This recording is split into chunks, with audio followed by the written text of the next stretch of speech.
जब लो नहीं भाग दिलार उदै, तब लो भ्रमते फिरते बहुतायो। कल घोर समुंदर में बूढ़त थे, कबहूँ मिट है नहीं रे पछतायो।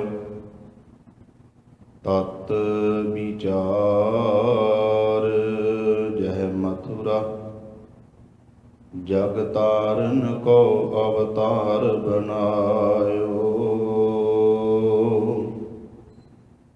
जपियो जिन अर्जुन देव गुरु, फिर संकट जोन गर्भ न आयो। जपियो जिन अर्जुन देव गुरु,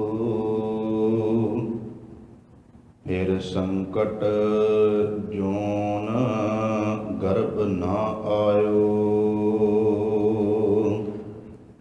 सतनाम। ਧੰਨ ਵਾਹਿਗੁਰੂ ਸਾਹਿਬ ਜੀਓ। ਸੋਰਠ ਮਹਲਾ ਪੰਜਵਾਂ।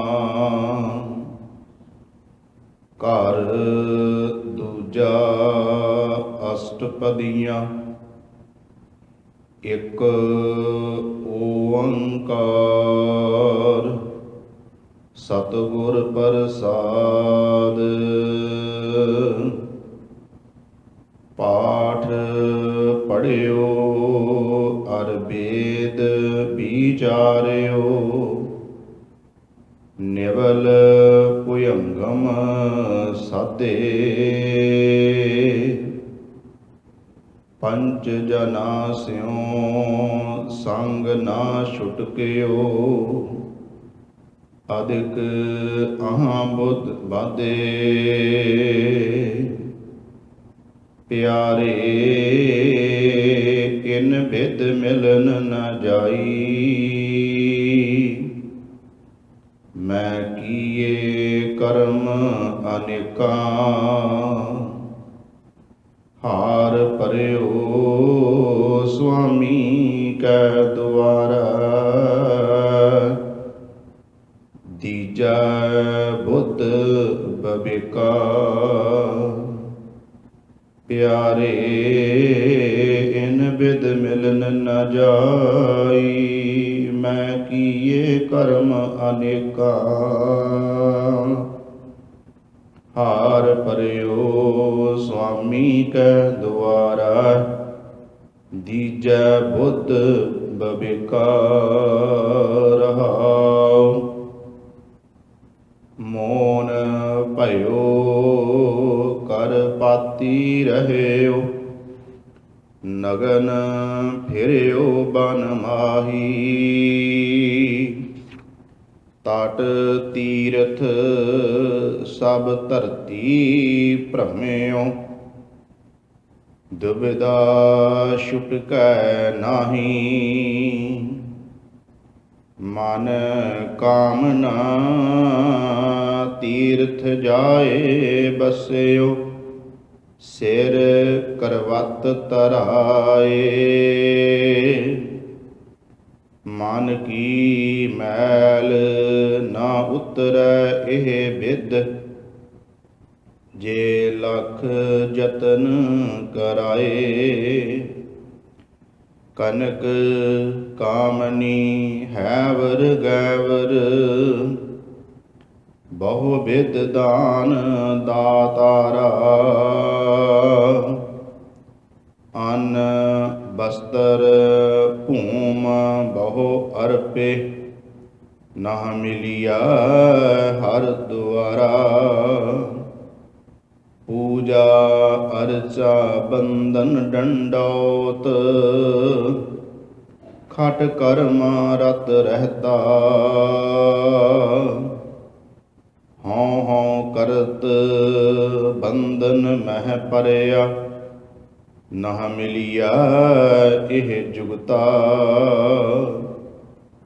ਜੋਗ ਸਿੱਧ ਆਸਣ 84, ਏ ਭੀ ਕਰ ਕਰ ਰਹਿਆ। ਵੱਡੀ ਆਰਜਾ ਫਿਰ ਜਨਮੈ, ਹਰ ਸਿਉ ਸੰਗ ਨ ਗਹਿਆ। ਰਾਜ ਲੀਲਾ ਰਾਜਨ ਕੀ ਰਚਨਾ, ਕਰਿਆ ਹੁਕਮ ਆਫਾਰਾ। ਸੇਜ ਸੋਨੀ ਚੰਦਨ ਚੋਆ, ਨਰਕ ਘੋਰ ਕਾ ਦੁਆਰਾ। ਹਰ ਕੀਰਤ ਸਾਧ ਸੰਗਤ ਹੈ, ਸਿਰ ਕਰਮਨ ਕਾ ਕਰਮਾ। ਕਹੋ ਨਾਨਕ ਤਿਸ ਭਇਓ ਪ੍ਰਾਪਤ, ਜਿਸ ਪੁਰਬ ਲਿਖੇ ਕਾਲਹਿਨਾ। ਤੇਰੋ ਸੇਵਕ ਇਹ ਰੰਗ ਮਾਤਾ, ਭਇਓ ਕਿਰਪਾਲ ਦੀਨ ਦੁਖ ਭੰਜਨ। ਹਰ ਹਰ ਕੀਰਤਨ ਇਹ ਮਨ ਰਾਤਾ, ਤੇਰੋ ਸੇਵਕ ਇਹ ਰੰਗ ਮਾਤਾ।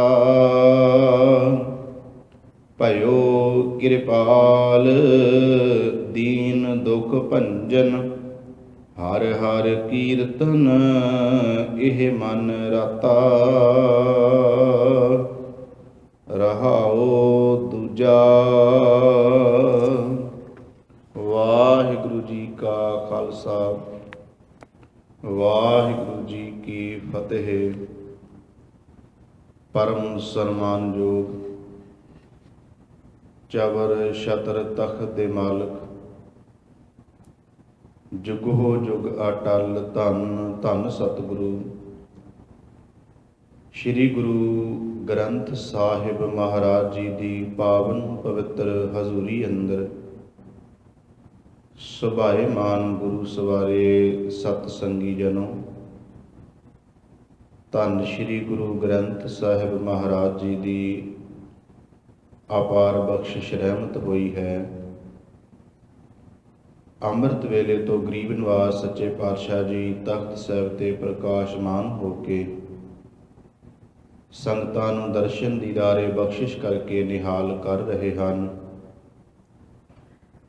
ਅੰਮ੍ਰਿਤ ਵੇਲੇ ਦੇ ਸਜੇ ਹੋਏ ਦੀਵਾਨਾਂ ਵਿੱਚ ਨਿਤਨੇਮ ਬਾਣੀਆਂ ਦੇ ਪਾਠ ਹੋਏ। ਗੁਰਮੰਤਰ ਦੇ ਜਾਪ ਉਪਰੰਤ ਆਸਾ ਦੀ ਵਾਰ ਦਾ ਕੀਰਤਨ ਆਪ ਜੀਆਂ ਨੇ ਸਰਵਣ ਕੀਤਾ ਹੈ। ਉਪਰੰਤ ਸਤਿਗੁਰੂ ਗਰੀਬ ਨਿਵਾਸ ਸੱਚੇ ਪਾਤਸ਼ਾਹ ਜੀ ਦਾ ਅੱਜ ਦਾ ਇਲਾਹੀ ਫਰਮਾਨ, ਜੋ ਅੰਮ੍ਰਿਤ ਵੇਲੇ ਸਤਿਗੁਰਾਂ ਨੇ ਪ੍ਰਕਾਸ਼ਮਾਨ ਹੋ ਕੇ ਸਮੁੱਚੀ ਮਾਨਵਤਾ ਦੇ ਭਲੇ ਲਈ ਬਖਸ਼ਿਸ਼ ਕੀਤਾ ਹੈ,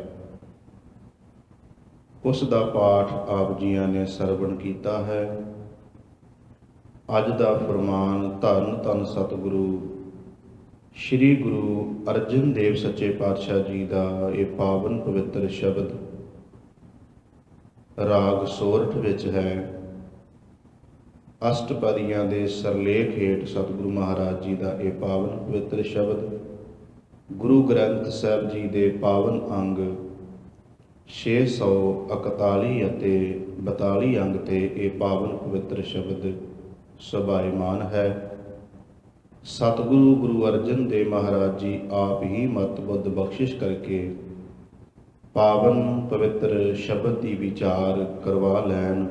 ਕਰੋ ਕਿਰਪਾ ਸਾਧ ਸੰਗਤ, ਸਤਿਗੁਰੂ ਗਰੀਬ ਨਿਵਾਸ ਸੱਚੇ ਪਾਤਸ਼ਾਹ ਮਹਾਰਾਜ ਜੀ ਤੋਂ ਅਸੀਸ ਲਈਏ। ਮਨ ਦਾ ਟਿਕਾਓ ਇਕਾਗਰਤਾ ਦੀ ਦਾਤ ਪ੍ਰਾਪਤ ਹੋਵੇ। ਪਿਆਰ ਸਹਿਤ ਉਚਾਰਨ ਕਰੋ ਜੀ। ਸਤਨਾਮ ਸ਼੍ਰੀ ਵਾਹਿਗੁਰੂ ਜੀ।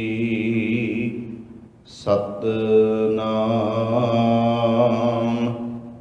ਸ੍ਰੀ ਵਾਹਿਗੁਰੂ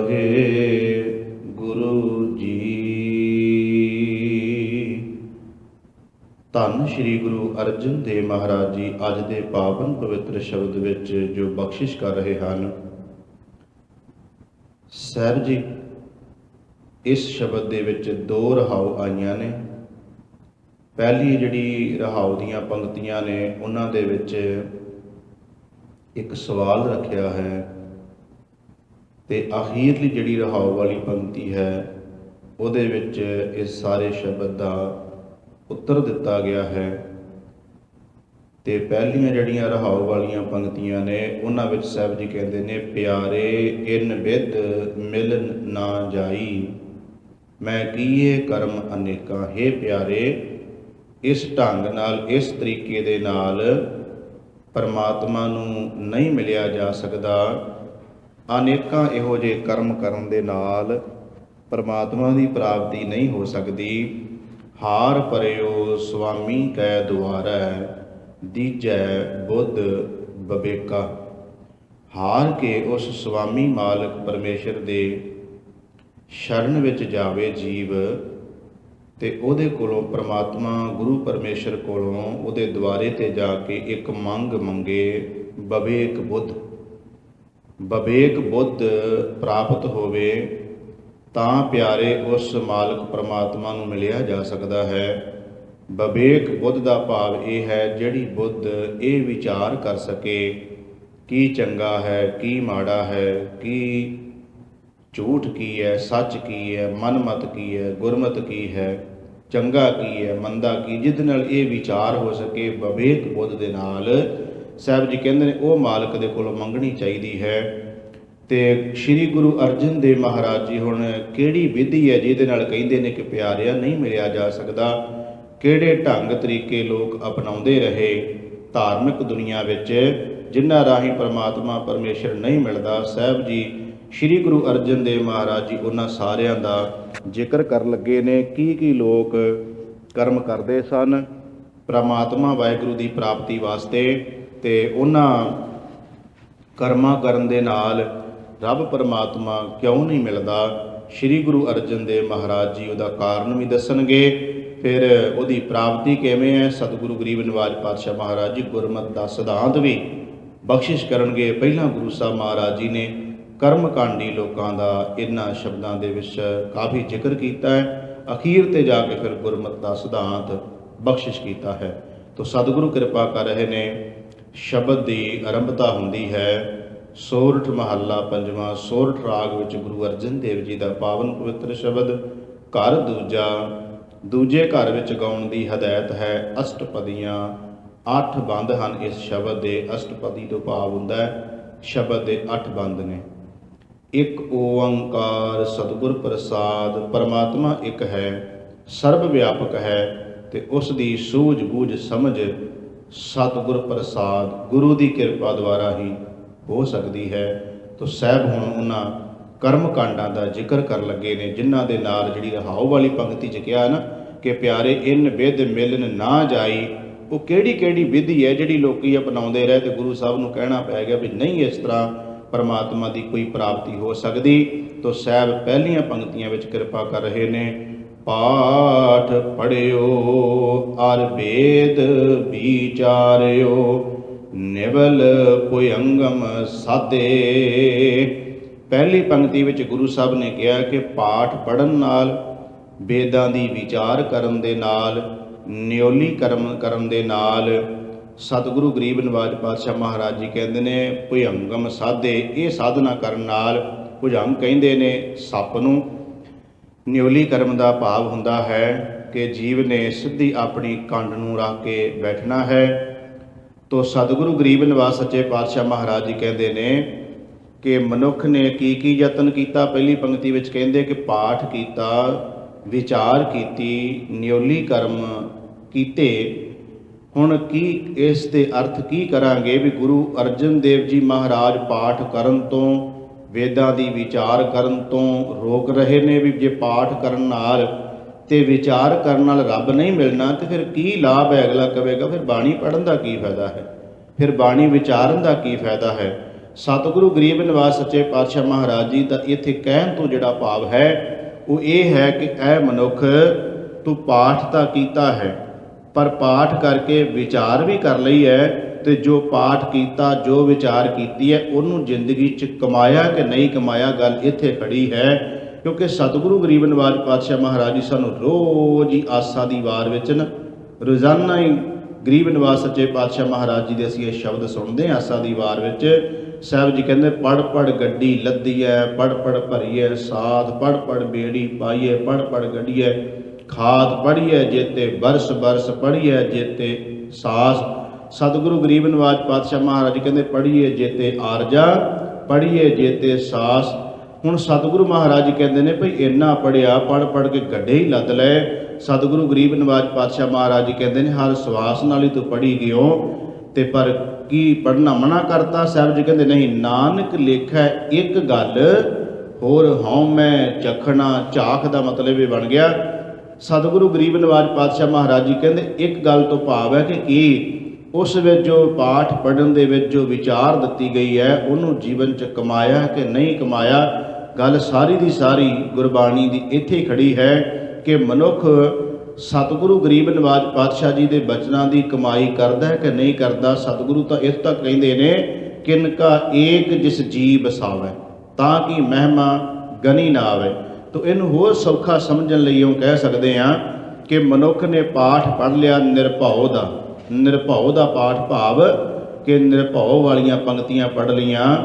ਇਹ ਰੋਜ਼ਾਨਾ ਸੋਦਰ ਦੀ ਬਾਣੀ ਵਿੱਚ ਆਉਂਦੀਆਂ ਨੇ ਕਿ ਜਿਨ ਨਿਰਭਉ, ਜਿਨ ਹਰ ਨਿਰਭਉ ਧਿਆਇਆ ਜੀ, ਤਿਨ ਕਾ ਭਉ ਸਭ ਗਵਾਸੀ। ਇਹ ਇਨਸਾਨ, ਹਰ ਜੀਵ, ਵਿਅਕਤੀ, ਪ੍ਰਾਣੀ ਇਹ ਪੜ੍ਹਦਾ ਹੈ, ਪੰਕਤੀਆਂ ਸੁਣਦਾ ਹੈ, ਚਾਹੇ ਜਿਹੜਾ ਪੜ੍ਹ ਨਹੀਂ ਸਕਦਾ ਉਹ ਸੁਣਦਾ ਹੈ। ਹੁਣ ਇਹ ਨਿਰਭਉ ਦੀਆਂ ਪੰਕਤੀਆਂ ਪੜ੍ਹ ਲੈਣੀਆਂ, ਨਿਰਭਉ ਵਾਲੀਆਂ ਪੰਕਤੀਆਂ ਸੁਣ ਲੈਣੀਆਂ, ਤੇ ਜੇ ਇਨਸਾਨ ਨਿਰਭਉ ਹੋਇਆ ਹੀ ਨਹੀਂ ਤੇ ਫਿਰ ਸਾਰੀ ਜ਼ਿੰਦਗੀ ਵੀ ਪੜ੍ਹਨ ਦਾ ਕੀ ਲਾਭ ਹੋਏਗਾ, ਕੀ ਫਾਇਦਾ ਹੋਏਗਾ? ਜੋ ਹਰ ਚੀਜ਼ ਤੋਂ ਡਰੀ ਜਾਂਦਾ ਹੈ, ਬਿੱਲੀ ਰਸਤਾ ਕੱਟ ਗਈ ਤਾਂ ਡਰਨ ਲੱਗ ਪਿਆ, ਕਿਸੇ ਨੇ ਛਿੱਕ ਮਾਰੀ ਤਾਂ ਡਰਨ ਲੱਗ ਪਿਆ, ਪਿੱਛੋਂ ਆਵਾਜ਼ ਮਾਰੀ ਤਾਂ ਡਰਨ ਲੱਗ ਪਿਆ, ਕਿਤੇ ਕੰਮ ਚੱਲਿਆ ਹੈ ਖੋਤਾ ਬੋਲ ਪਿਆ ਤਾਂ ਡਰਨ ਲੱਗ ਪਿਆ। ਜੇ ਬੰਦਾ ਹਰ ਕੰਮ ਤੋਂ ਡਰੀ ਜਾਂਦਾ, ਵਹਿਮ ਕਰੀ ਜਾਂਦਾ, ਭਰਮ ਕਰੀ ਜਾਂਦਾ, ਤੇ ਨਿਰਭਉ ਜਪਣ ਦਾ ਲਾਭ ਕੀ ਹੋਇਆ, ਪੜ੍ਹਨ ਦਾ ਲਾਭ ਕੀ ਹੋਇਆ? ਗੱਲ ਅੱਜ ਦੇ ਸ਼ਬਦ ਵਿੱਚ ਇਹ ਹੋ ਰਹੀ ਹੈ। ਸਾਹਿਬ ਜੀ ਕਹਿੰਦੇ ਨੇ ਕਿ ਜੇ ਇਹ ਇਨਸਾਨ ਤੂੰ ਪੜ੍ਹਦਾ ਤੇ ਇਹ ਹੈ, ਰੋਜ਼ ਪੜ੍ਹ ਲੈਣਾ ਜਾਂ ਰੋਜ਼ ਸੁਣ ਲੈਣਾ ਹੈ ਕਿ ਦੁਬਦਾ ਨਾ ਪੜੂੰ, ਹਰ ਬਿਨ ਹੋਰ ਨਾ ਪੂਜੋਂ, ਮੜੇ ਮਸਾਨ ਨਾ ਜਾਈ। ਕਲੀਅਰ ਕਰ ਦਿੱਤਾ ਕਿ ਭਾਈ ਦੁਬਦਾ 'ਚ ਪੈਣ ਦੀ ਲੋੜ ਨਹੀਂ ਹੈ। ਤੇ ਸਾਹਿਬ ਜੀ ਕਹਿੰਦੇ ਨੇ ਕਿਸੇ ਵੀ ਮੜੀ, ਮਸਾਨ, ਕਬਰ ਤੇ ਨਹੀਂ ਜਾਣ ਦੀ ਕੋਈ ਜ਼ਰੂਰਤ। ਤੇ ਹੁਣ ਜੇ ਇਹ ਸ਼ਬਦ ਵੀ ਪੜ੍ਹੀ ਜਾਵੇ, ਇਨਸਾਨ ਪ੍ਰਾਣੀ ਸ਼ਬਦ ਪੜ੍ਹੀ ਜਾਵੇ, ਸੁਣੀ ਵੀ ਜਾਵੇ, ਤੇ ਫਿਰ ਵੀ ਜਾ ਕੇ ਕਬਰਾਂ ਤੇ ਮੱਥੇ ਟੇਕੇ, ਕਬਰਾਂ ਤੇ ਜਾ ਕੇ ਚਾਦਰਾਂ ਚੜਾਵੇ, ਕਬਰਾਂ ਤੇ ਜਾ ਕੇ ਤੇਲ ਪਾਵੇ, ਤਾਂ ਲਾਭ ਕੀ ਹੋਇਆ? ਪੜ੍ਹਨ ਦਾ ਕੋਈ ਫਾਇਦਾ ਨਾ ਹੋਇਆ। ਪੜ੍ਹਿਆ ਵੀ ਤੇ ਉੱਤੇ ਅਮਲ ਨਾ ਕੀਤਾ ਤਾਂ ਲਾਭ ਕੀ ਹੋਇਆ? ਸਤਿਗੁਰੂ ਗਰੀਬ ਨਿਵਾਜ ਪਹਿਲੀ ਪੰਕਤੀ ਵਿੱਚ ਕਹਿੰਦੇ ਨੇ, ਜੇ ਪਾਠ ਕੀਤਾ ਹੈ, ਵੇਦਾਂ ਦੀ ਵਿਚਾਰ ਕੀਤੀ ਹੈ, ਨਿਉਲੀ ਕਰਮ ਵੀ ਕੀਤੇ ਨੇ, ਤੇ ਸਾਹਿਬ ਜੀ ਕਹਿੰਦੇ ਜੇ ਇੰਨਾ ਕੁਝ ਕਰਕੇ ਆਪਣੇ ਜੀਵਨ ਦੇ ਵਿੱਚ ਤੂੰ ਤਬਦੀਲੀ ਕੋਈ ਨਹੀਂ ਲਿਆਂਦੀ, ਸਗੋਂ ਕਰਮ ਕਾਂਡੀ ਜ਼ਿਆਦਾ ਬਣ ਗਿਓ, ਤੇ ਸਾਹਿਬ ਕਹਿੰਦੇ ਫਿਰ ਕੀ ਲਾਭ ਹੋਇਆ ਤੇਰੇ ਪੜ੍ਹਨ ਦਾ, ਤੇ ਕੀ ਲਾਭ ਹੋਇਆ ਤੇਰੇ ਵਿਚਾਰਨ ਦਾ? ਇਸ ਕਰਕੇ ਸਾਹਿਬ ਜੀ ਇੱਥੇ ਉਹ ਸ਼ਬਦ ਉਸ ਢੰਗ ਨਾਲ ਲੈਣਾ ਹੈ ਕਿ ਜੇ ਅਸੀਂ ਉਸ ਪੜ੍ਹੇ ਉੱਤੇ, ਵਿਚਾਰੇ ਉੱਤੇ ਅਮਲ ਨਹੀਂ ਕਰਦੇ ਤਾਂ ਲਾਭ ਕੀ ਹੋਏਗਾ? ਸਤਿਗੁਰੂ ਗਰੀਬ ਨਿਵਾਜ ਪਾਤਸ਼ਾਹ ਮਹਾਰਾਜ ਜੀ ਪਾਵਨ ਪਵਿੱਤਰ ਬਾਣੀ ਵਿੱਚ ਸਤਿਗੁਰੂ ਮਹਾਰਾਜ ਜੀ ਨੇ ਸਾਨੂੰ ਬਾਰ-ਬਾਰ ਹਦਾਇਤ ਕੀਤੀ ਹੈ ਕਿ ਐ ਇਨਸਾਨ, ਪਰਮਾਤਮਾ ਵਾਹਿਗੁਰੂ ਨੇ ਜਿਸ ਤਰ੍ਹਾਂ ਦਾ ਤੈਨੂੰ ਸਰੂਪ ਦਿੱਤਾ ਹੈ, ਬਖਸ਼ਿਆ ਹੈ, ਤੂੰ ਉਸੇ ਤਰ੍ਹਾਂ ਦਾ ਆਪਣਾ ਸਰੂਪ ਰਹਿਣ ਦੇ। ਇਹਦੇ ਵਿੱਚ ਕੋਈ ਵਿਗਾੜ ਆਪਣੀ ਮਰਜ਼ੀ ਨਾਲ ਤੂੰ ਨਾ ਕਰ। ਸਾਨੂੰ ਬਾਣੀ ਵਿੱਚ ਕੇਸ ਰੱਖਣ ਦੀ ਗੁਰੂ ਮਹਾਰਾਜ ਜੀ ਹਦਾਇਤ ਕਰਦੇ ਨੇ ਕਿ ਸਾਬਤ ਸੂਰਤ ਦਸਤਾਰ ਸਿਰਾ। ਭਈ ਤੇਰਾ ਸਾਬਤ ਸੂਰਤ ਹੋਣਾ ਚਾਹੀਦਾ ਹੈ, ਤੇਰੇ ਸਿਰ ਤੇ ਦਸਤਾਰ ਹੋਣੀ ਚਾਹੀਦੀ ਹੈ। ਸਤਿਗੁਰੂ ਨੇ ਬਾਣੀ ਵਿੱਚ ਕਹਿ ਦਿੱਤਾ। ਹੁਣ ਜੇ ਇਹਦਾ ਪਾਠ ਕੋਈ ਕਰੀ ਵੀ ਜਾਵੇ ਤੇ ਪਾਠ ਇਹ ਸੁਣੀ ਵੀ ਜਾਵੇ ਕਿ ਸਤਿਗੁਰੂ ਕਹਿੰਦੇ ਆ ਸਾਬਤ ਸੂਰਤ ਹੋਣਾ ਤੇ ਦਸਤਾਰ, ਤੇ ਇਹਦੇ ਤੇ ਅਮਲ ਹੀ ਨਾ ਕਰਿਓ, ਤੇ ਫਿਰ ਲਾਭ ਕੀ ਹੋਇਆ ਪੜ੍ਹਨ ਤੇ ਸੁਣਨ ਦਾ? ਲਾਭ ਤਾਂ ਨਾ ਕੋਈ ਹੋਇਆ। ਲਾਭ ਦੇ ਤਾਂ ਵੀ ਜੇ ਗੁਰੂ ਸਾਹਿਬ ਨੇ ਕਹਿ ਦਿੱਤਾ, ਜਿਸ ਗੁਰੂ ਦੇ ਅੱਗੇ ਸੀਸ ਝੁਕਾਇਆ, ਉਸ ਗੁਰੂ ਨੂੰ ਜਿਸ ਨੂੰ ਅਸੀਂ ਸੀਸ ਝੁਕਾਉਂਦੇ, ਗੁਰੂ ਗ੍ਰੰਥ ਸਾਹਿਬ ਜੀ ਨੂੰ ਸਿਰ ਝੁਕਾਉਣ ਦਾ ਮਤਲਬ ਮਹਾਰਾਜ ਜੋ ਬਚਨ ਕਰੋਗੇ ਮੈਂ ਸਤ ਕਰਕੇ ਤੁਹਾਡਾ ਬਚਨ ਮੰਨਾਂਗਾ। ਸਿਰ ਰੱਖਣ ਦਾ ਗੁਰੂ ਜੀ ਦੇ ਅੱਗੇ ਇਹੀ ਮਤਲਬ ਹੈ। ਮੱਥਾ ਟੇਕਣ ਦਾ ਇੱਕੋ ਹੀ ਮਤਲਬ ਹੈ, ਮਹਾਰਾਜ ਜੋ ਤੁਸੀਂ ਕਹੋਗੇ ਮੈਂ ਸਤ ਕਰਕੇ ਮੰਨਾਂਗਾ। ਤੇ ਜੇ ਗੁਰੂ ਸਾਹਿਬ ਕਹਿੰਦੇ ਆ ਕਿ ਆਹ ਕੰਮ ਤੂੰ ਕਰ, ਅਸੀਂ ਉਹ ਨਾ ਕਰੀਏ। ਜੇ ਗੁਰੂ ਸਾਹਿਬ ਕਹਿੰਦੇ ਜਿਹੜੇ ਕੰਮ ਤੋਂ ਮਨਾ ਕਰਦੇ ਉਹਦੇ ਤੋਂ ਮਨਾ ਨਾ ਹੋਈਏ, ਤਾਂ ਫਿਰ ਸਾਹਿਬ ਜੀ ਸਾਨੂੰ ਇਹ ਤਾਂ ਕਹਿਣਗੇ ਹੀ ਨਾ। ਆਸਾ ਦੀ ਵਾਰ ਵਿੱਚ ਇਹ ਵੀ ਸ਼ਬਦ ਗੁਰੂ ਸਾਹਿਬ ਰੋਜ਼ਾਨਾ ਹੀ ਸਾਨੂੰ ਕਹਿੰਦੇ ਨੇ। ਸਾਹਿਬ ਕਹਿੰਦੇ ਸਲਾਮ ਜਵਾਬ ਦੋਵੇਂ ਕਰੈ। ਸਲਾਮ ਵੀ ਕਰਦਾ, ਮੱਥਾ ਵੀ ਟੇਕਦਾ, ਜਵਾਬ ਵੀ ਦੇ ਕੇ ਤੁਰ ਜਾਂਦਾ ਹੈ। ਗੁਰੂ ਸਾਹਿਬ ਕਹਿੰਦੇ ਆ ਵੀ ਤੂੰ ਅੱਜ ਤੋਂ ਬਾਅਦ ਇੱਦਾਂ ਕਰੀ, ਹੁਣ ਆਇਆ ਮੱਥਾ ਤੂੰ ਟੇਕਿਆ ਹੈ, ਸਾਡਾ ਉਪਦੇਸ਼ ਲੈ ਕੇ ਜਾ, ਅੱਜ ਤੋਂ ਬਾਅਦ ਤੂੰ ਕੋਈ ਨਸ਼ਾ ਨਹੀਂ ਕਰਨਾ। ਮਾਨਸ ਭਰਿਆ ਆਣਿਆ ਮਾਨਸ ਭਰਿਆ ਆਏ, ਜਿਤ ਪੀਤੈ ਮਤ ਦੂਰ ਹੋਏ, ਬਰਲ ਭਵੈ ਵਿੱਚ ਆਏ। ਆਪਣਾ ਪਰਾਇਆ ਨਾ ਪਛਾਣਈ, ਖਸਮੋ ਧੱਕੇ ਖਾਏ, ਜਿਤ ਪੀਤੈ ਖਸਮ ਵਿਸਰੈ, ਦਰਗਹ ਮਿਲੈ ਸਜਾਏ। ਝੂਠਾ ਮਦ ਮੂਲ ਨਾ ਪੀਚੈ, ਜੇ ਕਾ ਪਾਰ ਵਸਾਏ। ਗੁਰੂ ਸਾਹਿਬ ਨੇ ਸਾਨੂੰ ਹੁਕਮ ਕਰਤਾ ਵੀ ਅੱਜ ਤੋਂ ਬਾਅਦ ਜੇ ਤੂੰ ਮੱਥਾ ਟੇਕਿਆ ਤੇ ਇੱਕ ਉਪਦੇਸ਼ ਲੈ ਕੇ ਜਾ ਸਾਡਾ ਕਿ ਜ਼ਿੰਦਗੀ ਦੇ ਵਿੱਚ ਤੂੰ ਅੱਜ ਤੋਂ ਬਾਅਦ ਕੋਈ ਨਸ਼ਾ ਨਹੀਂ ਕਰਨਾ। ਹੁਣ ਇਹ ਉਪਦੇਸ਼ ਸੁਣ ਵੀ ਲਿਆ, ਉਪਦੇਸ਼ ਪੜ੍ਹ ਵੀ ਲਿਆ, ਹੁਕਮਨਾਮਾ ਬਾਹਰ ਜਿਹੜਾ ਸਕਰੀਨ ਤੇ ਲਿਖਿਆ ਵੀ ਪੜ੍ਹ ਲਿਆ, ਹੁਕਮਨਾਮੇ ਦੇ ਅਰਥ ਵੀ ਸੁਣ ਲੈ, ਉਹਨੂੰ ਆਪ ਵੀ ਪੜ੍ਹ ਲਿਆ। ਤੇ ਸਾਹਿਬ ਜੀ ਕਹਿੰਦੇ ਨੇ ਇਹ ਪੜ੍ਹ ਕੇ ਮੱਥਾ ਵੀ ਟੇਕਿਆ, 2-4 ਵਾਰੀ ਮੱਥਾ ਵੀ ਟੇਕਿਆ, ਹੁਕਮਨਾਮਾ ਪੜ੍ਹਿਆ ਵੀ, ਸੁਣਿਆ ਵੀ, ਤੇ ਸ਼ਾਮ ਨੂੰ ਜਾ ਕੇ ਫਿਰ ਤੂੰ ਪੱਬਾਂ 'ਚ ਬਹਿ ਗਿਆ। ਸ਼ਾਮ ਨੂੰ ਜਾ ਕੇ ਫਿਰ ਤੂੰ ਜਾ ਕੇ ਠੇਕੇ ਤੋਂ ਸ਼ਰਾਬਾਂ ਦੀਆਂ ਬੋਤਲਾਂ ਲਿਆ ਕੇ, ਚਾਹੇ ਠੇਕੇ ਦੇ ਪੀਣ ਚਲੇ ਗਏ, ਚਾਹੇ ਘਰੇ ਲਿਆ ਕੇ ਪੀ ਲਈ, ਤੇ ਲਾਭ ਕੀ ਹੋਇਆ ਫਿਰ ਤੇਰੇ ਪੜ੍ਹਨ ਸੁਣਨ ਦਾ। ਇਹ ਹੈ ਅੱਜ ਦੇ ਸ਼ਬਦ ਵਿੱਚ ਗੁਰੂ ਸਾਹਿਬ ਜੀ ਸਾਨੂੰ ਜੋ ਉਪਦੇਸ਼ ਦੇ ਰਹੇ ਨੇ। ਸਾਹਿਬ ਜੀ ਕਹਿੰਦੇ ਨੇ ਅਸਲ ਵਿੱਚ ਪਾਠ ਪੜ੍ਹਨਾ, ਵਿਚਾਰ ਕਰਨੀ ਤਾਂ ਲਾਭ ਹੈ ਕਿ ਭਾਈ ਉਹਦੇ ਤੇ ਅਮਲ ਕਰਨਾ ਹੈ, ਉਹਨੂੰ ਆਪਣੀ ਜ਼ਿੰਦਗੀ ਦੇ ਵਿੱਚ ਵਸਾਉਣਾ ਹੈ। ਗੁਰੂ ਜੀ ਦੇ ਬਚਨਾਂ ਨੂੰ ਜੋ ਗੁਰੂ ਸਾਹਿਬ ਨੇ ਕਹਿ ਦਿੱਤਾ, ਕੋਈ ਕਿੰਤੂ ਨਹੀਂ ਉਹਦੇ ਉੱਤੇ ਕਰਨੀ। ਸੱਤ ਕਰਕੇ ਕਿ ਮਹਾਰਾਜ ਤੁਸੀਂ ਬਚਨ ਕੀਤਾ, ਮੈਂ ਇਸ ਨੂੰ ਅੱਜ ਤੋਂ ਹੀ ਕਮਾਉਣਾ ਸ਼ੁਰੂ ਕਰ ਦਿਆਂਗਾ। ਇਹ ਹੈ ਫਿਰ ਕਿਹਾ ਜਾ ਸਕਦਾ ਵੀ ਹਾਂ ਇਹਦਾ ਪਾਠ ਕੀਤਾ, ਇਹਦਾ ਪਾਠ ਸੁਣਿਆ, ਇਹਦਾ ਪਾਠ ਵਿਚਾਰਿਆ, ਪ੍ਰਵਾਨ ਹੋ ਗਿਆ ਗੁਰੂ ਨੂੰ। ਤੇ ਸਾਹਿਬ ਜੀ ਨੇ ਇੱਕ ਬਚਨ ਹੋਰ ਵੀ ਕੀਤਾ ਹੈ। ਸਾਹਿਬ ਜੀ ਕਹਿੰਦੇ ਸੇਵਕ ਸਿੱਖ ਪੂਜਣ ਸਭ ਆਵੈ, ਸਭ ਗਾਵੈ ਹਰ ਹਰ, ਊਤਮ ਬਾਣੀ ਗਾਵਿਆ ਸੁਣਿਆ, ਤਿਨ ਕਾ ਹਰ ਥਾਏ ਪਾਵੈ। ਉਹਨਾਂ ਦਾ ਗਾਉਣਾ ਸੁਣਨਾ ਥਾਏ ਪੈ ਜਾਂਦਾ ਹੈ ਜਿਨ ਸਤਿਗੁਰ ਕੀ ਆਗਿਆ ਸਤ ਕਰਮਾਨੀ। ਜਿਹਨੇ ਗੁਰੂ ਦੇ ਬਚਨਾਂ ਨੂੰ ਸਤ ਕਰਕੇ ਮੰਨ ਲਿਆ, ਕੋਈ ਕਿੰਤੂ ਨਾ ਕੀਤਾ। ਮਹਾਰਾਜ ਤੁਸੀਂ ਕਿਹਾ ਮੜੀ ਮਸਾਨ ਤੇ ਨਹੀਂ ਜਾਣਾ, ਅੱਜ ਤੋਂ ਬਾਅਦ ਨਹੀਂ ਜਾਵਾਂਗਾ। ਤੁਸੀਂ ਕਿਹਾ ਨਸ਼ਾ ਕੋਈ ਨਹੀਂ ਕਰਨਾ, ਅੱਜ ਤੋਂ ਬਾਅਦ ਨਹੀਂ ਕਰਾਂਗਾ। ਤੁਸੀਂ ਕਹਿ ਦਿੱਤਾ ਕੇਸ ਰੱਖਣੇ ਮਹਾਰਾਜ, ਅੱਜ ਤੋਂ ਬਾਅਦ ਨਹੀਂ ਕਟਾਵਾਂਗਾ। ਇਹ ਹੈ ਸਤ ਕਰਕੇ ਮੰਨ ਲਿਆ ਗੁਰੂ ਦੇ ਬਚਨ ਨੂੰ, ਤੇ ਉਹਦਾ ਮੱਥਾ ਟੇਕਿਆ, ਪ੍ਰਵਾਨ ਹੋ ਗਿਆ ਗੁਰੂ ਮਹਾਰਾਜ ਜੀ ਨੂੰ। ਧੰਨ ਸ਼੍ਰੀ ਗੁਰੂ ਅਰਜਨ ਦੇਵ ਮਹਾਰਾਜ ਜੀ ਅੱਜ ਦੇ ਸ਼ਬਦ ਵਿੱਚ ਇਹੀ ਕਿਰਪਾ ਕਰ ਰਹੇ ਨੇ ਕਿ ਜੇ ਇਹ ਪਾਠ ਕੀਤੇ, ਵਿਚਾਰ ਕੀਤੀ, ਪਰ ਸਾਹਿਬ ਜੀ ਕਹਿੰਦੇ ਨੇ ਇਹਦੇ ਨਾਲ ਅਮਲ ਨਾ ਕੀਤਾ ਤਾਂ ਕੋਈ ਲਾਭ ਨਹੀਂ ਹੋਵੇਗਾ। ਤੇ ਸਾਹਿਬ ਕਿਰਪਾ ਕਰਦੇ ਪੰਜ ਜਨਾ ਸਿਓ ਸੰਗ ਨ ਛੁਟਕਿਓ, ਅਦਕ ਆਹਾਂ ਬੁੱਧ ਬਾਧੇ। ਐ ਪਿਆਰਿਆ ਕਿਉਂ ਨਹੀਂ ਮਿਲਿਆ ਗਿਆ ਪ੍ਰਮਾਤਮਾ ਵਾਹਿਗੁਰੂ ਪਰਮੇਸ਼ਰ ਨੂੰ? ਤੋ ਇੰਨਾ ਕੁਝ ਕਰਨ ਦੇ ਬਾਵਜੂਦ ਵੀ ਪਾਠ ਵਿਚਾਰ ਤੇ ਨਿਵਲੀ ਕਰਮ ਇਹ ਸਾਰੇ ਕਰਨ ਤੋਂ ਬਾਅਦ ਕਿਉਂ ਨਹੀਂ ਮਿਲਿਆ ਗਿਆ? ਕਹਿੰਦੇ ਪੰਜ ਜਨਾ ਸਿਓ, ਪੰਜ ਵਿਕਾਰਾਂ ਤੋਂ ਤੇਰਾ ਸੰਗ ਨਹੀਂ ਛੁੱਟਿਆ। ਭਾਵ ਕਿ ਪੰਜ ਵਿਕਾਰਾਂ ਨੂੰ ਜਿਹੜਾ ਸੀ ਤੂੰ ਕਾਬੂ ਨਹੀਂ ਕਰ ਸਕਿਆ। ਸਗੋਂ ਕੀ ਹੋਇਆ? ਸਾਹਿਬ ਜੀ ਕਹਿੰਦੇ ਨੇ ਆਹ ਬੁੱਧ ਬਾਧੇ ਅਦਕ, ਤੇਰੇ ਅੰਦਰ ਵਧੀਕ ਹਉਮੈ ਆ ਗਈ। ਕਿਹੜੀ ਆ ਗਈ? ਬੱਲੇ ਬੱਲੇ ਭਈ ਮੇਰੇ ਜਿੰਨਾ ਕੋਈ ਪਾਠ, ਮੇਰੇ ਜਿੰਨੀ ਕੋਈ ਵਿਚਾਰ, ਮੇਰੇ ਜਿੰਨੇ ਕੋਈ ਇਹ ਕਰਮ ਸਾਧ ਸਕਦਾ ਹੈ। ਸਾਹਿਬ ਜੀ ਕਹਿੰਦੇ ਬਾਹਰੀ ਸਰੀਰ ਦੀ ਸਾਧਨਾ ਤੋਂ ਠੀਕ ਹੈ, ਕਰਨ ਵਿੱਚ ਬੜਾ ਮਾਰ ਹੋਵੇਗਾ, ਬੜੀ ਕਰ ਲਈ ਹੋਵੇਗੀ, ਪਰ ਹਉਮੈ ਅੰਦਰ ਜ਼ਿਆਦੀ ਆ ਗਈ ਕਿ ਜੋ ਕੁਝ ਮੈਂ ਕੀਤਾ ਕੌਣ ਕਰ ਸਕਦਾ ਹੈ। ਸਾਹਿਬ ਜੀ ਕਹਿੰਦੇ ਹੋਇਆ ਕਿ ਇਸ ਤੋਂ ਛੁਟਕਾਰਾ ਪਾਉਣਾ ਸੀ, ਇਹ ਸਗੋਂ ਹੋਰ ਡਬਲ ਬਣ ਗਈ। ਤਾਂ ਕਰਕੇ ਗੁਰੂ ਅਰਜਨ ਦੇਵ ਜੀ ਕਹਿੰਦੇ ਨੇ ਪਿਆਰਿਆ ਵੀ ਤੇਰਾ ਇਹਨਾਂ ਪੰਜ ਵਿਕਾਰਾਂ ਕਾਮ ਕ੍ਰੋਧ ਲੋਭ ਮੋਹ ਹੰਕਾਰ, ਇਹਦੇ ਤੋਂ ਤੇਰਾ ਸੰਗ ਨਹੀਂ ਛੁਟਕਿਆ। ਤੇ ਦੱਸ ਤੇਰਾ ਫਿਰ ਇਹ ਪਾਠ ਵਿਚਾਰ ਤੇ ਨਿਉਲੀ ਕਰਮ ਕਰਨ ਦਾ ਕੀ ਲਾਭ ਹੋਇਆ ਜੇ ਇਹਨਾਂ ਤੋਂ ਤੂੰ ਛੁਟਕਾਰਾ ਨਹੀਂ ਪਾ ਸਕਿਆ।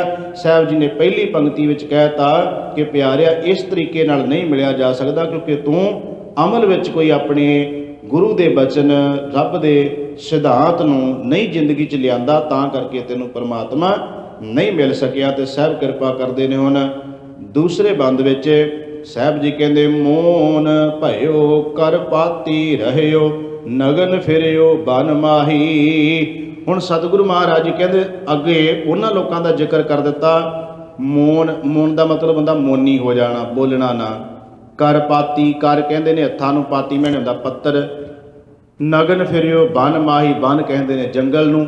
ਸਤਿਗੁਰੂ ਗਰੀਬ ਨਿਵਾਜ ਪਾਤਸ਼ਾਹ ਮਹਾਰਾਜ ਜੀ ਨੇ ਹੁਣ ਦੂਸਰੇ ਬੰਦ ਵਿੱਚ ਕਹਿ ਦਿੱਤਾ, ਕਹਿਣ ਲੱਗੇ ਜੇ ਕੋਈ ਇਹ ਇਨਸਾਨ ਕਵੇ ਕਿ ਮੈਂ ਮੋਨੀ ਹੋ ਗਿਆ, ਵੀ ਗੱਲ ਨਹੀਂ ਕਰਨੀ ਕਿਸੇ ਨਾਲ, ਕੋਈ ਆਪਣੇ ਹੱਥਾਂ ਨੂੰ ਪੱਤਰ ਬਣਾ ਲੈਂਦਾ ਵੀ ਮੈਂ ਕਿਸੇ ਬਰਤਨ ਭਾਂਡੇ ਦੀ ਵਰਤੋਂ ਨਹੀਂ ਕਰਨੀ, ਕੋਈ ਆਪਣੇ ਤਨ ਦੇ ਉੱਤੇ ਬਸਤਰ ਨਹੀਂ ਪਹਿਨਦਾ, ਤੇ ਸ੍ਰੀ ਗੁਰੂ ਅਰਜਨ ਦੇਵ ਜੀ ਕਹਿੰਦੇ ਪਿਆਰਿਆ ਇਨ ਬਿਦ ਮਿਲ ਨਾ ਜਾਈ, ਰਹਾਉ ਵਾਲੀ ਪੰਕਤੀ ਨੂੰ ਧਿਆਨ 'ਚ ਰੱਖਣਾ ਕਿ ਪਿਆਰੇ ਇਨ ਬਿਦ ਮਿਲ ਨਾ ਜਾਈ। ਆ ਵੀ ਤਰੀਕਾ ਜਿਹੜਾ ਸੀ ਰੱਬ ਪਰਮਾਤਮਾ ਦੀ ਪ੍ਰਾਪਤੀ ਵਾਸਤੇ ਠੀਕ ਨਹੀਂ ਹੈ ਕਿ ਜ਼ੁਬਾਨ ਤੋਂ ਬੋਲਣਾ ਨਹੀਂ, ਕਿਸੇ ਬਰਤਨ ਭਾਂਡੇ ਦੀ ਵਰਤੋਂ ਨਹੀਂ ਕਰਨੀ, ਨਗਨ ਫਿਰੇ ਰਹਿਣਾ, ਭਾਵ ਕਿ ਤਨ ਉੱਤੇ ਬਸਤਰ ਕੋਈ ਨਾ ਪਹਿਨਣਾ।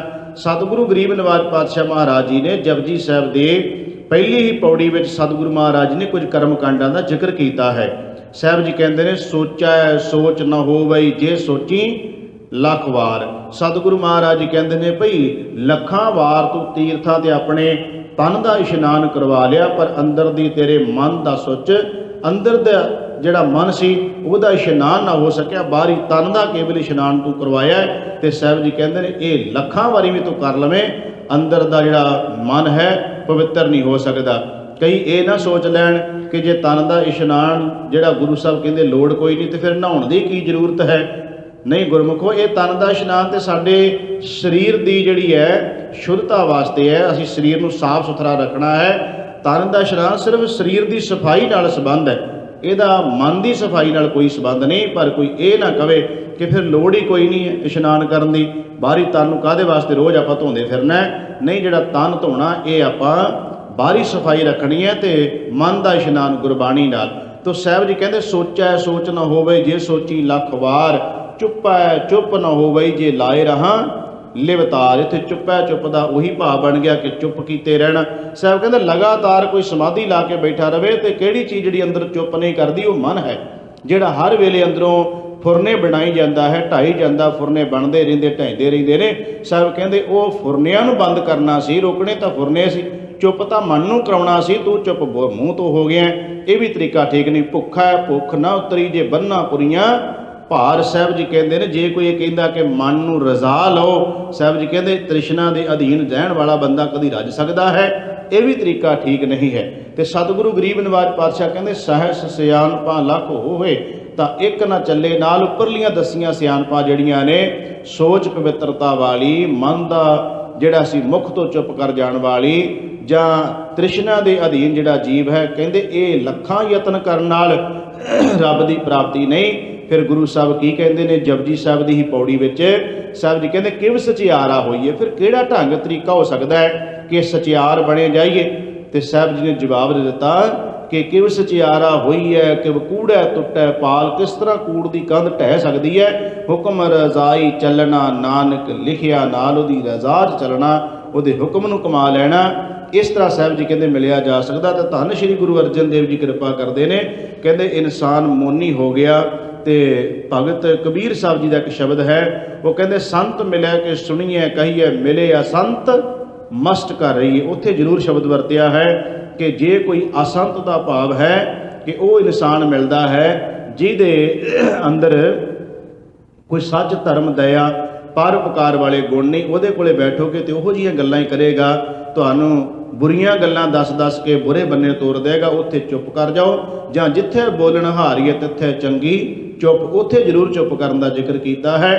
ਪਰ ਸਾਹਿਬ ਜੀ ਕਹਿੰਦੇ ਬਾਹਰੋਂ ਮੁਖ ਤੋਂ ਜੇ ਕੋਈ ਕਵੇ ਮੈਂ ਗੱਲ ਨਹੀਂ ਕਰਨੀ, ਤੇ ਜਗਤ ਸੰਸਾਰ ਨਾਲ ਵੀ ਸਾਂਝ ਨਹੀਂ ਪੈ ਸਕਦੀ।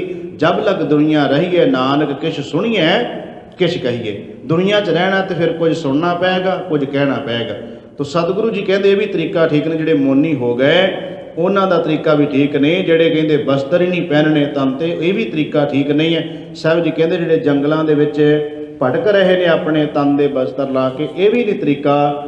ਪਰਮਾਤਮਾ ਦੀ ਪ੍ਰਾਪਤੀ ਐਵੇਂ ਵੀ ਨਹੀਂ ਹੋ ਸਕਦੀ। ਤਟ ਤੀਰਥ ਸਭ ਧਰਤੀ ਭ੍ਰਮਿਓ, ਦੁਬਿਧਾ ਛੁਟਕੈ ਨਾਹੀ। ਤਟ ਕਹਿੰਦੇ ਨੇ ਤੀਰਥ ਦੇ ਕੰਢੇ ਨੂੰ। ਤੀਰਥ ਦੇ ਕੰਢੇ ਉੱਤੇ ਕੋਈ ਕੁਟੀਆ ਪਾ ਕੇ, ਝੁੱਗੀ ਪਾ ਕੇ ਬੈਠ ਜਾਏ, ਤੇ ਸਾਹਿਬ ਜੀ ਕਹਿੰਦੇ ਸਭ ਧਰਤੀ ਭ੍ਰਮਿਓ, ਸਾਰੀ ਧਰਤੀ ਦਾ ਭਰਮਣ ਵੀ ਕੋਈ ਕਰ ਲਵੇ। ਦੁਬਿਧਾ ਛੁਟਕੈ ਨਾਹੀ, ਦੁਚਿੱਤਾਪਨ। ਦੁਬਿਧਾ ਨੂੰ ਕੀ ਕਹਿੰਦੇ ਨੇ? ਦੁਚਿੱਤਾਪਨ। ਕਈ ਵਾਰ ਮਨ 'ਚ ਚੰਗੇ ਖਿਆਲ ਆ ਜਾਣੇ, ਫਿਰ ਬੁਰੇ, ਫਿਰ ਚੰਗੇ, ਫਿਰ ਬੁਰੇ। ਚੰਗਾ ਕੰਮ ਕਰਾਂ, ਫਿਰ ਉਸੇ ਵੇਲੇ ਮਨ ਦੇ ਅੰਦਰ ਢਹਿ ਜਾਣਾ। ਦੁਚਿੱਤਾਪਨ ਬਣਿਆ ਰਹਿਣਾ ਵੀ ਆਹ ਕੰਮ ਜੇ ਚੰਗਾ ਮਨ ਵਿੱਚ ਫੁਰਨਾ ਆ ਗਏ ਤੇ ਉਹ ਕਰ ਲੈਣਾ ਚਾਹੀਦਾ, ਬੁਰਾ ਆਵੇ ਤੇ ਰੋਕਣਾ ਚਾਹੀਦਾ। ਪਰ ਬੰਦਾ ਸਾਰੀ ਜ਼ਿੰਦਗੀ ਫੁਰਨੇ ਹੀ ਬਣਾਉਂਦਾ ਰਹਿੰਦਾ, ਚੰਗੇ ਵੀ ਮਾੜੇ ਵੀ, ਤੇ ਮਾੜਿਆਂ ਫੁਰਨਿਆਂ ਉੱਤੇ ਜਿਹੜਾ ਹੈ ਮਨੁੱਖ ਤੁਰ ਪੈਂਦਾ, ਚੰਗਿਆਂ ਦੇ ਉੱਤੇ ਨਹੀਂ ਤੁਰਦਾ। ਬਹੁ ਗਿਣਤੀ ਐਸਾ ਹੀ ਹੁੰਦੀ ਹੈ। ਚੰਗਿਆਂ ਫੁਰਨਿਆਂ ਨੂੰ ਬੰਦਾ 2 ਮਿੰਟ ਸੋਚ ਕੇ ਉਸੇ ਵੇਲੇ ਢਾਹ ਦਿੰਦਾ, ਪਰ ਮਾੜੇ ਫੁਰਨੇ ਨੂੰ ਬਾਰ-ਬਾਰ ਲਿਆ ਕੇ ਉਹਦੇ 'ਤੇ ਅਮਲ ਕਰਨ ਲੱਗ ਪੈਂਦਾ ਹੈ। ਸਾਹਿਬ ਜੀ ਕਹਿੰਦੇ ਨੇ ਕਿ ਤੇਰੀ ਦੁਬਿਧਾ ਨਹੀਂ ਛੁਟਕ ਸਕਦੀ, ਭਾਵੇਂ ਤੀਰਥਾਂ 'ਤੇ ਵੀ ਭਰਮ ਲੈ, ਭਾਵੇਂ ਧਰਤੀ ਦਾ ਭਰਮਣ ਵੀ ਕਰ ਲੈ, ਇਸ ਤਰ੍ਹਾਂ ਵੀ ਭਟਕਣਾ ਖਤਮ ਨਹੀਂ ਹੋ ਸਕਦੀ। ਭਾਵ ਕਿ ਦੁਬਿਧਾ ਨਾ ਜਾਏਗੀ ਤੇ ਰੱਬ ਦੀ ਪ੍ਰਾਪਤੀ ਕਿੱਥੇ ਹੈ, ਦੁਚਿੱਤੇਪਨ ਵਿੱਚ ਰੱਬ ਵੀ ਕਿੱਥੇ ਮਿਲਦਾ ਹੈ। ਤੇ ਸਾਹਿਬ ਜੀ ਕਹਿੰਦੇ ਨੇ ਸਾਰੇ ਤੀਰਥਾਂ ਦਾ ਭਰਮਣ ਕਰਕੇ ਵੇਖ ਲਾ, ਧਰਤੀ ਤੇ ਸਾਰੀ ਤੇ ਭਟਕ ਕੇ ਵੇਖ ਲਾ। ਸਾਹਿਬ ਜੀ ਕਹਿੰਦੇ ਨੇ ਇਹ ਵੀ ਤਰੀਕਾ ਨਹੀਂ ਹੈ।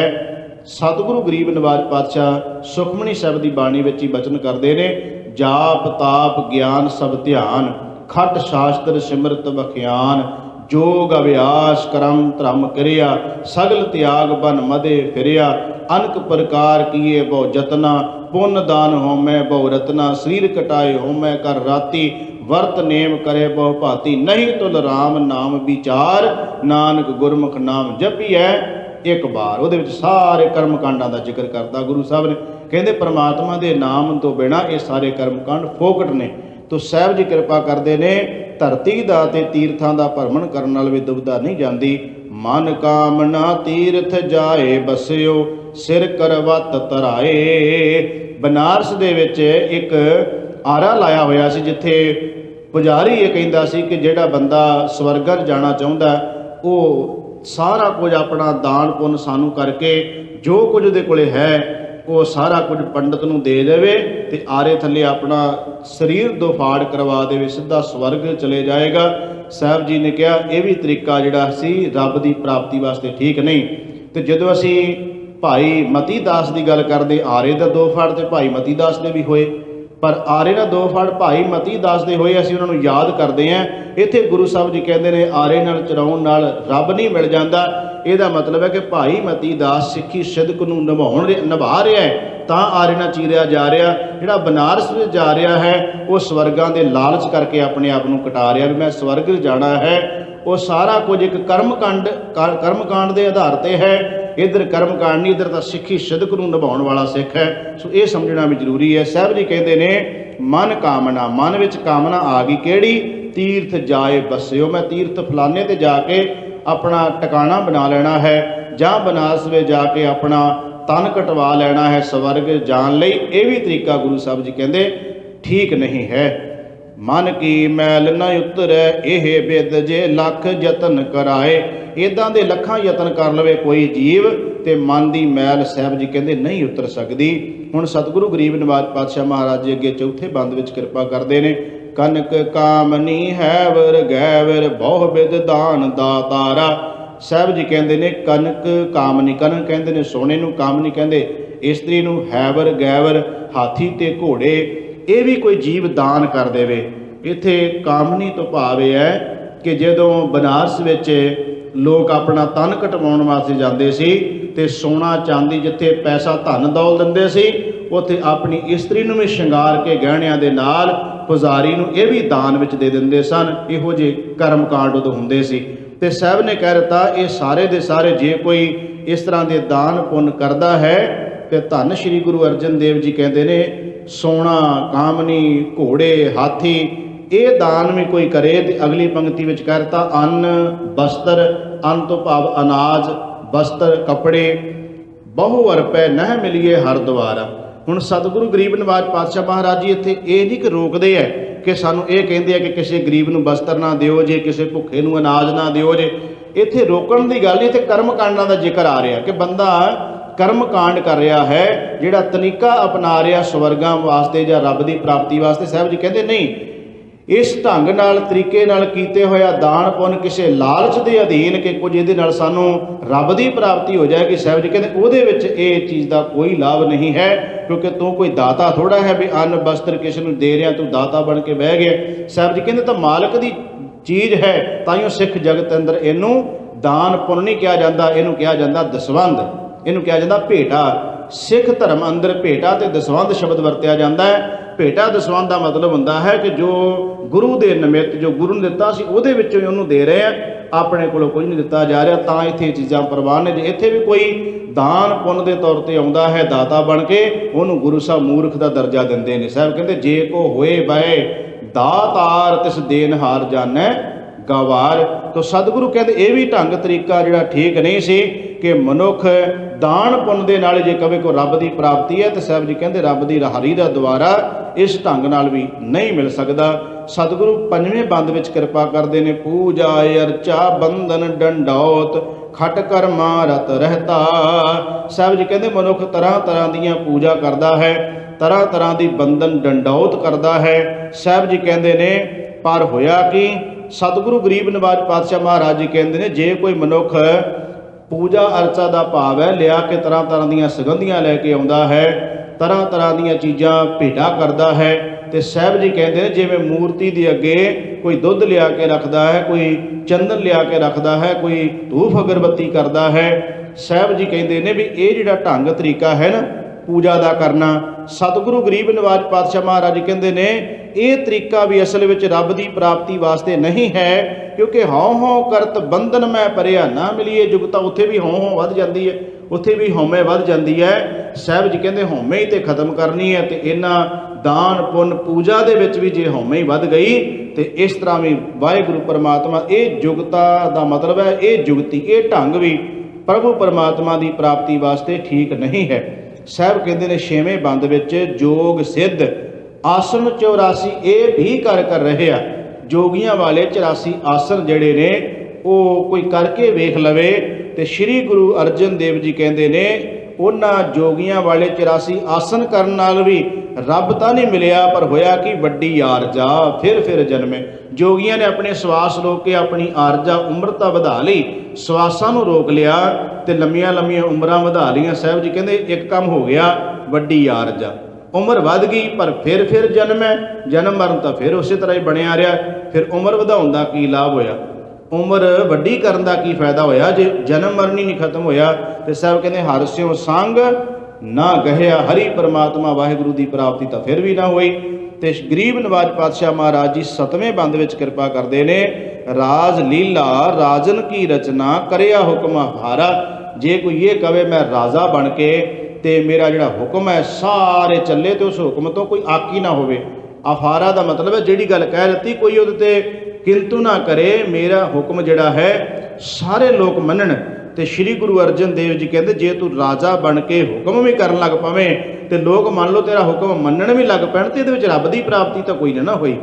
ਤੇਰੇ ਰਾਜੇ ਹੋਣ ਨਾਲ ਤੇਰਾ ਹੁਕਮ ਲੋਕ ਮੰਨਣ ਲੱਗ ਪੈਣ ਤੇ ਰੱਬ ਦੀ ਪ੍ਰਾਪਤੀ ਦਾ ਇਹਦੇ ਵਿੱਚ ਕੋਈ ਸੰਬੰਧ ਨਹੀਂ ਹੈ। ਸਾਹਿਬ ਜੀ ਕਹਿੰਦੇ ਨੇ ਫਿਰ ਰਾਜੇ ਨੇ ਕੀ ਕੀਤਾ, ਸੇਜ ਸੋਣੀ ਚੰਦਨ ਚੋਆ ਨਰਕ ਘੋਰ ਕਾ ਦੁਆਰਾ। ਹਾਂ ਤੂੰ ਆਪਣੇ ਨਰਕ ਦਾ ਦਰਵਾਜ਼ਾ ਜ਼ਰੂਰ ਬਣਾ ਲਿਆ ਹੈ, ਕਿਉਂਕਿ ਸੇਜਾ ਸੋਣੀ ਬਣਾ ਲਈ ਤੇ ਅਤਰ ਫਲੇਲ ਲੈ ਲਏ, ਚੰਦਨ ਲੈ ਲਿਆ। ਸਤਿਗੁਰੂ ਮਹਾਰਾਜ ਜੀ ਕਹਿੰਦੇ ਤਰ੍ਹਾਂ ਤਰ੍ਹਾਂ ਦੀਆਂ ਸੁਗੰਧੀਆਂ ਭਾਵ ਕੇ ਤੂੰ ਰਾਜਾ ਹੋਣ ਕਰਕੇ ਤੇਰੇ ਕੋਲ ਕਿਹੜੀ ਚੀਜ਼ ਦੀ ਘਾਟ ਹੋ ਸਕਦੀ ਹੈ, ਧਨ ਦੌਲਤ ਪਦਾਰਥ ਸਭ ਕੁਝ ਤੇਰੇ ਕੋਲ ਨੇ। ਤੇ ਸਾਹਿਬ ਜੀ ਕਹਿੰਦੇ ਕਿ ਇਹ ਚੀਜ਼ਾਂ ਵੀ ਰੱਬ ਦੀ ਪ੍ਰਾਪਤੀ ਵਾਸਤੇ ਸਹਾਇਕ ਹੋ ਸਕਦੀਆਂ ਨੇ। ਸਾਹਿਬ ਜੀ ਕਹਿੰਦੇ ਇਹ ਵੀ ਰੱਬ ਦੀ ਪ੍ਰਾਪਤੀ ਵਾਸਤੇ ਕੋਈ ਸਹਾਇਤਾ ਨਹੀਂ ਕਰਦੀਆਂ ਚੀਜ਼ਾਂ। ਜੇ ਕੋਈ ਰਾਜਾ ਬਣ ਕੇ ਕਵੇ ਵੀ ਸਾਰੇ ਬੰਨੇ ਮੇਰਾ ਹੀ ਹੁਕਮ ਚੱਲੇ ਤੇ ਮੈਂ ਜੋ ਕਹਾਂ ਤੇ ਉਹੀ ਲੋਕ ਮੰਨਣ, ਤੇ ਰੱਬ ਦੀ ਪ੍ਰਾਪਤੀ ਇਹਦੇ ਨਾਲ ਕੋਈ ਨਹੀਂ ਹੈ। ਹੁਣ ਧੰਨ ਸ਼੍ਰੀ ਗੁਰੂ ਅਰਜਨ ਦੇਵ ਮਹਾਰਾਜ ਜੀ ਨੇ ਸਾਰਾ ਜ਼ਿਕਰ ਕਰਕੇ ਕਰਮਕਾਂਡੀ ਲੋਕਾਂ ਦਾ 7 ਬੰਦਾਂ ਵਿੱਚ ਜ਼ਿਕਰ ਕੀਤਾ ਉਹਨਾਂ ਦਾ। ਹੁਣ 8ਵੇਂ ਬੰਦ ਵਿੱਚ ਗੁਰਮਤਿ ਦਾ ਸਿਧਾਂਤ ਦੇ ਰਹੇ ਨੇ ਕਿ ਭਾਈ ਜੇ ਕੋਈ ਇਹ ਸਵਾਲ ਕਰੇ ਵੀ ਮਹਾਰਾਜ ਤੁਸੀਂ ਇਹ ਤਾਂ ਦੱਸਦਾ ਵੀ ਆਹ ਕੰਮ ਕਰੋਗੇ ਤੇ ਨਹੀਂ ਰੱਬ ਮਿਲਦਾ, ਫਿਰ ਕੋਈ ਤੇ ਢੰਗ ਤਰੀਕਾ ਹੋਏਗਾ ਹੀ ਨਾ ਜਿਹੜੇ ਢੰਗ ਤਰੀਕੇ ਕਰਨ ਦੇ ਨਾਲ ਰੱਬ ਦੀ ਪ੍ਰਾਪਤੀ ਹੋ ਸਕਦੀ। ਗੁਰੂ ਸਾਹਿਬ ਕਹਿੰਦੇ ਹਾਂ ਇੱਕ ਤਰੀਕਾ ਹੈ। ਉਹ ਕਿਹੜਾ ਹੈ? ਸਾਹਿਬ ਕਹਿੰਦੇ ਹਰ ਕੀਰਤ ਸਾਧ ਸੰਗਤ ਹੈ, ਸਿਰ ਕਰਮਨ ਕੈ ਕਰਮਾ। ਸਾਰਿਆਂ ਤੋਂ ਉੱਤਮ ਕਰਮ ਜਿਹੜਾ ਹੈ, ਸਭ ਤੋਂ ਉੱਤਮ ਕਿਹੜਾ? ਸਾਹਿਬ ਕਹਿੰਦੇ ਹਰ ਕੀਰਤ, ਹਰੀ ਦੀ ਕੀਰਤੀ, ਸਾਧ ਸੰਗਤ, ਰੱਬ ਦੀ ਕੀਰਤੀ, ਰੱਬ ਦੀ ਵਡਿਆਈ, ਪਰਮੇਸ਼ਰ ਦੀ ਸਿਫਤ ਸਲਾਹ। ਤੇ ਸਾਹਿਬ ਜੀ ਕਹਿੰਦੇ ਸਾਧ ਸੰਗਤ ਵਿੱਚ ਜੇ ਸਮਾਂ ਜੀਵ ਨੂੰ ਮਿਲਦਾ ਹੈ ਤੇ ਉੱਥੇ ਜਾ ਕੇ ਪਰਮਾਤਮਾ ਦੀ ਸਿਫਤ ਸਲਾਹ ਕਰਦਾ ਸੁਣਦਾ ਜੀਵ ਹੈ। ਤੇ ਸਾਹਿਬ ਕਹਿੰਦੇ ਸਾਰਿਆਂ ਤੋਂ ਸਿਰਮੌਰ ਕਰਮ ਤੇ ਇਹੀ ਹੈ ਜੇ ਕੋਈ ਜੀਵ ਕਰ ਲਵੇ। ਤਾਂ ਸਾਹਿਬ ਜੀ ਕਹਿੰਦੇ ਕਹੋ ਨਾਨਕ ਤਿਸ ਭਇਓ ਪ੍ਰਾਪਤ, ਜਿਸ ਪੁਰਬ ਲਿਖੇ ਕਾਲ ਹੈ ਨਾ। ਪਰ ਇਹ ਵੀ ਕਿਸੇ ਦੇ ਵੱਸ ਦੀ ਗੱਲ ਨਹੀਂ। ਸਾਹਿਬ ਕਹਿੰਦੇ ਪਰਮਾਤਮਾ ਹੀ ਕਿਰਪਾ ਕਰੇ, ਆਪ ਹੀ ਮਿਹਰ ਕਰੇ, ਆਪ ਹੀ ਬਖਸ਼ਿਸ਼ ਕਰੇ, ਤਾਂ ਇਹ ਜੀਵ ਨੂੰ ਸਾਧ ਸੰਗਤ ਪ੍ਰਾਪਤ ਹੁੰਦੀ। ਇਸੇ ਕਰਕੇ ਤੇ ਸ਼ਬਦ ਨੇ ਕਿ ਵੱਡ ਭਾਗੀ ਹਰ ਸੰਗਤ ਪਾਵੈ, ਭਾਗਹੀਨ ਭ੍ਰਮ ਚੋਟਾਂ ਖਾਵੈ, ਬਿਨ ਭਾਗਾ ਸਤ ਸੰਗ ਨ ਲੱਭੈ, ਬਿਨ ਸੰਗਤ ਮੈਲ ਭਰੀਜੈ। ਜੀਓ ਸਾਹਿਬ ਜੀ ਕਹਿੰਦੇ ਵੱਡੇ ਭਾਗ ਹੋਣ, ਪਰਮਾਤਮਾ ਦੀ ਕਿਰਪਾ ਹੋਵੇ ਤਾਂ ਹੀ ਸਾਧ ਸੰਗਤ ਪ੍ਰਾਪਤ ਹੁੰਦੀ ਹੈ। ਤੇ ਧੰਨ ਸ਼੍ਰੀ ਗੁਰੂ ਅਰਜਨ ਦੇਵ ਮਹਾਰਾਜ ਜੀ ਕਿਰਪਾ ਕੀਤੀ, ਕਹਿੰਦੇ ਤੇਰੋ ਸੇਵਕ ਇਹ ਰੰਗ ਮਾਤਾ। ਜਿਹੜਾ ਰੱਬ ਦਾ ਸੇਵਕ ਹੈ ਹਰੀ ਦੇ ਰੰਗ ਵਿੱਚ ਮਸਤ ਰਹਿੰਦਾ ਹੈ। ਭਇਓ ਕਿਰਪਾਲ ਦੀਨ ਦੁਖ ਭੰਜਨ, ਉਹ ਕਿਹਦੀ ਸ਼ਰਨ ਵਿੱਚ ਰਹਿੰਦਾ ਹੈ? ਜਿਹੜਾ ਦੀਨ ਦੁਖੀਆਂ ਦੇ ਦੁੱਖ ਕੱਟਣ ਵਾਲਾ ਪਰਮਾਤਮਾ ਹੈ। ਸਾਹਿਬ ਜੀ ਕਹਿੰਦੇ ਨੇ ਉਹ ਪਰਮ ਕਿਰਪਾਲੂ ਪਰਮਾਤਮਾ ਉਹਦੀ ਚਰਨ ਸ਼ਰਨ ਵਿੱਚ ਰਹਿੰਦਾ। ਤੇ ਕੀ ਕਰਦਾ ਚਰਨ ਸ਼ਰਨ ਵਿੱਚ ਰਹਿ ਕੇ? ਸਾਹਿਬ ਜੀ ਕਹਿੰਦੇ ਨੇ ਹਰ ਹਰ ਕੀਰਤਨ ਇਹ ਮਨ ਰਾਤਾ। ਉਹਦਾ ਮਨ ਹਰੀ ਪਰਮਾਤਮਾ ਵਾਹਿਗੁਰੂ ਦੀ ਕੀਰਤੀ ਵਿੱਚ ਰੰਗਿਆ ਰਹਿੰਦਾ ਹੈ, ਰੱਤਾ ਜਾਂਦਾ ਹੈ। ਸ਼੍ਰੀ ਗੁਰੂ ਅਰਜਨ ਦੇਵ ਜੀ ਨੇ ਕਿਰਪਾ ਕੀਤੀ ਅੱਜ ਦੇ ਪਾਵਨ ਸ਼ਬਦ ਵਿੱਚ, ਤੇ ਇਹ ਸ਼ਬਦ ਦੀਆਂ ਦੋ ਰਹਾਉ ਵਾਲੀਆਂ ਪੰਕਤੀਆਂ ਸਨ। ਪਹਿਲੇ ਵਿੱਚ ਕਹਿ ਦਿੱਤਾ ਕਿ ਪਿਆਰੇ ਇਨ ਬਿਦ ਮਿਲ ਨਾ ਜਾਈ, ਮੈਂ ਕੀਏ ਕਰਮ ਅਨੇਕਾਂ, ਹਾਰ ਪਰਿਓ ਸੁਆਮੀ ਕੇ ਦੁਆਰੇ ਦੀਜੇ ਬੁੱਧ ਵਿਵੇਕਾ। ਇਸ ਤਰ੍ਹਾਂ ਨਹੀਂ ਮਿਲਿਆ ਜਾ ਸਕਦਾ, ਵਿਵੇਕ ਬੁੱਧ ਹੋਗੀ ਤਾਂ ਮਿਲਿਆ ਜਾਏਗਾ। ਤੇ ਫਿਰ ਸਾਰੇ ਕਰਮ ਕਾਂਡਾਂ ਦਾ ਜ਼ਿਕਰ ਕਰਕੇ ਅਖੀਰਲੀਆਂ ਪੰਕਤੀਆਂ ਵਿੱਚ ਗੁਰਮਤਿ ਦਾ ਸਿਧਾਂਤ ਦੱਸ ਦਿੱਤਾ ਕਿ ਸਾਧ ਸੰਗਤ ਵਿੱਚ ਜਾ ਕੇ ਪ੍ਰਭੂ ਦੀ ਕੀਰਤੀ ਕਰਨੀ ਤੇ ਸੇਵਕ ਬਣ ਕੇ ਉਸ ਪ੍ਰਭੂ ਪਰਮਾਤਮਾ ਦੇ ਗੁਣ ਗਾਉਣੇ। ਉਹ ਜਿਹੜਾ ਦੀਨਾਂ ਤੇ ਦਇਆ ਕਰਨ ਵਾਲਾ, ਦੁੱਖਾਂ ਦਾ ਨਾਸ਼ ਕਰਨ ਵਾਲਾ ਪਰਮਾਤਮਾ ਹੈ, ਉਹਦੀ ਕੀਰਤੀ ਕਰਕੇ ਆਪਣੇ ਮਨ ਵਿੱਚ ਵਸਾਉਣੀ। ਇਹ ਸੀ ਸਤਿਗੁਰੂ ਗਰੀਬ ਨਿਵਾਜ ਪਾਤਸ਼ਾਹ ਨੇ ਅੱਜ ਦੇ ਸ਼ਬਦ ਵਿੱਚ ਕਿਰਪਾ ਕੀਤੀ। ਤੇ ਅਖੀਰਲੀਆਂ ਪੰਕਤੀਆਂ ਵਿੱਚ ਰਹਾਉ ਦੂਜਾ, ਭਾਵ ਕਿ ਦੋ ਸ਼ਬਦ ਨੇ ਇਹਦੇ ਵਿੱਚ ਆਏ ਰਹਾਉ ਵਾਲੇ। ਪਹਿਲੇ ਵਿੱਚ ਸਵਾਲ ਹੈ, ਦੂਜੇ ਵਿੱਚ ਉਹਦਾ ਉੱਤਰ ਦੇ ਦਿੱਤਾ ਹੈ। ਸਤਿਗੁਰੂ ਕਿਰਪਾ ਕਰਨ ਗਰੀਬ ਨਿਵਾਜ ਸੱਚੇ ਪਾਤਸ਼ਾਹ ਮਹਾਰਾਜ ਜੀ। ਅਸੀਂ ਗੁਰੂ ਜੀ ਦੇ ਬਚਨਾਂ ਨੂੰ ਸਮਝ ਕੇ ਆਪਣੀ ਜ਼ਿੰਦਗੀ ਦੇ ਵਿੱਚ ਵਸਾਈਏ ਤਾਂ ਹੋ ਸਕਣਗੇ ਲੋਕ ਸੁਖੀਏ ਪਰਲੋਕ ਸਹੇਲੇ, ਨਾਨਕ ਹਰ ਪ੍ਰਭ ਆਪੇ ਮੇਲੇ। ਭੁੱਲ ਚੁੱਕ ਦੀ ਖਿਮਾ, ਸ਼ਬਦ ਵਿਚਾਰ ਕਰਦਿਆਂ ਅਨੇਕ ਪ੍ਰਕਾਰ ਦੀਆਂ ਭੁੱਲਾਂ ਤੁੱਟਾਂ ਹੋ ਗਈਆਂ। ਸਤਿਗੁਰੂ ਜੀ ਤੇ ਸਾਧ ਸੰਗਤ ਬਖਸ਼ਣਯੋਗ ਹੈ। ਅਗਾਂਹ ਵਾਸਤੇ ਸਤਿਗੁਰੂ ਗਰੀਬ ਨਿਵਾਜ ਪਾਤਸ਼ਾਹ ਸੋਝੀ ਬਖਸ਼ਿਸ਼ ਕਰਨ, ਪਿਆਰ ਸਹਿਤ ਫਤਿਹ ਬੁਲਾਓ ਜੀ। ਵਾਹਿਗੁਰੂ ਜੀ ਕਾ ਖਾਲਸਾ, ਵਾਹਿਗੁਰੂ ਜੀ ਕੀ ਫਤਿਹ।